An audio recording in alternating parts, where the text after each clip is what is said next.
pemerintahan. Hadirin tamu undangan yang saya muliakan, dalam membangun Aceh Barat Daya, kita tidak bisa berjalan tanpa arah. Kita harus memiliki kompas besar melalui 8 visi pemakmuran roh, yakni Malin, Carong, Mesyuhu, Makmun, Ade, Jro, Sejahtera, dan Mesanus. 8 misi ini menjadi pegangan agar pembangunan kita tidak berjalan sendiri-sendiri, tetapi saling menguatkan. Kita ingin abdi yang kuat dengan nilai keislamannya. Semakin baik pendidikannya, semakin tertata infrastrukturnya, semakin hidup ekonomi rakyatnya, semakin berdaya perempuan dan pemudanya, serta semakin bersih dan melayani birokrasi pemerintahannya.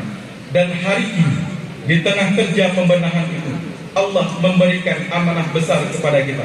Abdi yang ditetapkan sebagai tuan rumah Musabaqah Tilawatil Quran Aceh tahun 2027, momentum yang sudah sangat lama kita nantikan sejak 43 tahun terakhir diselenggarakan di daerah kita tahun 1984 yang saat itu masih berada dalam Kabupaten Aceh Selatan. Ini adalah kehormatan, tetapi ini juga tanggung jawab besar.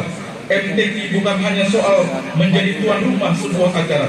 MTQ adalah ujian kesiapan kita sebagai daerah, ujian infrastruktur di daerah kita, ujian pelayanan kita, ujian kebersihan dan ketertiban kita, ujian keramahan masyarakat kita, dan yang paling penting, ujian kesungguhan kita dalam memuliakan Al-Quran.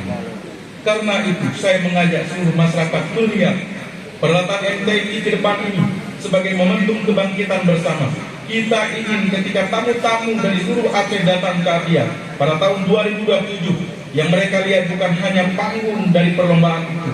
Yang mereka lihat adalah daerah yang tertata, masyarakat yang ramah, aparatur yang sigap, kampung-kampung yang hidup, UMKM yang terus bergerak, dan nuansa keislaman yang benar-benar terasa.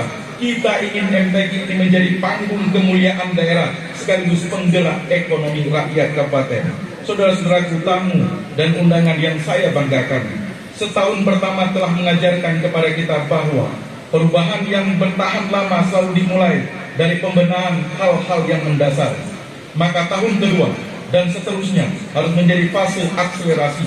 Kita harus memperkuat pelayanan publik, kita harus memperkuat penghidupan masyarakat, kita harus memperluas akses pasar, kita harus mempercepat digitalisasi, kita harus meningkatkan mutu pendidikan dan kesehatan, dan kita harus memastikan seluruh program benar-benar tepat sasaran. Tetapi saya ingin menegaskan, percepatan bukan berarti tergesa-gesa.